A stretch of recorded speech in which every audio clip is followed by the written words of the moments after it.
সিরাজগঞ্জ জেলা উল্লাপাড়া উপজেলার মাঝখান দিয়ে বয়ে গেছে ফুলঝড় নদী। এই ফুলঝড় নদী একটি ঐতিহ্যবাহী রেলওয়ে ব্রিজ। আমি ব্রিজের উপর যাচ্ছি, বৃষ্টি হচ্ছে প্রচুর, বৃষ্টির মধ্যেই যাচ্ছি।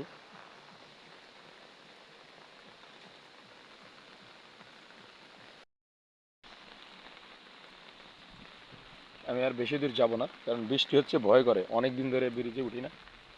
আমরা ব্রিজে যখন গাড়ি যায় তখন এই খাঁচায় এসে আমরা সবাই উঠতাম, এই ব্রিজের অপরূপ সৌন্দর্যটা আমরা দেখতাম।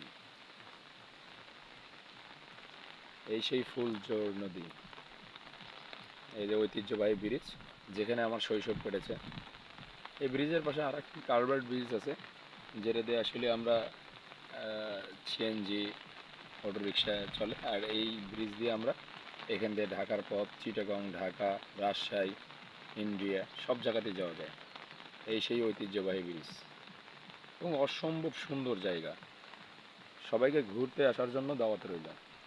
উল্লাপাড়াতে চলে আসবেন, উল্লাপাড়া চরঘাটিনা। এই ঘাটিনা ব্রিজের ঐতিহ্য অপরিসীম, যুগ যুগ ধরে এই ঐতিহ্য বহন করে আসছে।